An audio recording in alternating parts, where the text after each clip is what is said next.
Le voyage de la guerrière Masaï, la révélation, au cœur de la savane africaine, au pied du mont Kilimandjaro, vivait une jeune femme nommée Naya. Naya était une Masaï, née et élevée dans une communauté respectant scrupuleusement les traditions ancestrales. Les hommes étaient les guerriers, les protecteurs, tandis que les femmes prenaient soin des foyers et des enfants. Mais Naya, avec ses yeux brillants et son esprit indomptable, rêvait de quelque chose de différent.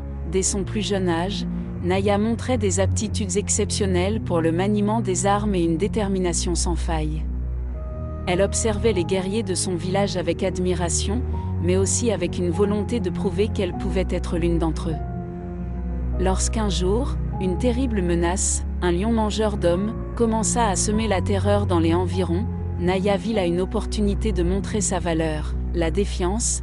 Décidée à prouver qu'une femme pouvait être une guerrière, Naya s'entraîna en secret, utilisant les techniques qu'elle avait observées et affinant ses compétences. Elle fit preuve de courage et d'ingéniosité, créant ses propres armes et se préparant à affronter le lion. Mais sa détermination ne passa pas inaperçue. Les anciens du village, stricts gardiens des traditions, s'opposèrent farouchement à ses ambitions. Sa famille, inquiète pour l'honneur de la tribu, tenta de la dissuader. Mais Naya, animée par une force intérieure et un désir de justice, refusa d'abandonner. Elle défia les anciens lors d'une assemblée publique, demandant le droit de prouver sa valeur comme guerrière. La quête, face à son insistance et à son courage, les anciens décidèrent de lui accorder une chance, bien qu'à contre-séure. Naya fut envoyée seule dans la savane pour traquer et éliminer le lion. Ce voyage serait non seulement une épreuve de courage mais aussi une quête spirituelle, où elle devrait puiser dans ses ressources intérieures et faire preuve de sagesse et de respect envers la nature. Pendant des jours, Naya suivit les traces du lion, affrontant les dangers de la savane, la chaleur accablante, et les prédateurs nocturnes. Elle fit la rencontre d'un ancien guerrier ermite, qui, impressionné par sa détermination, lui offrit des conseils précieux et un talisman de protection. Le jour du grand combat arriva. Naya, armée de sa lance et de son courage, fit face au lion dans une clairière. Le combat fut acharné, mais grâce à sa préparation minutieuse et à son agilité, elle réussit à terrasser la bête.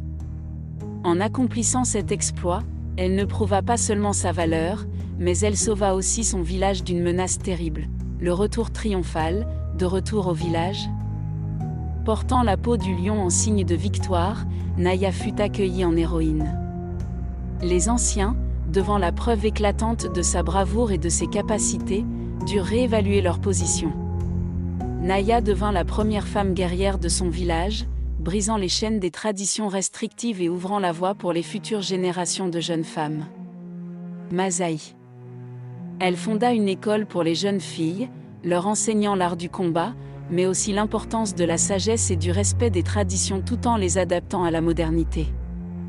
Naya montra à toutes et à tous que le courage et la détermination ne connaissaient pas de genre, et que chaque individu, peu importe son sexe, avait le droit de suivre ses rêves et de prouver sa valeur. Ainsi, le voyage de la guerrière Masaï resta dans les mémoires comme une histoire de courage, de défiance et de transformation, inspirant des générations à venir à poursuivre leur propre quête de valeur et de justice.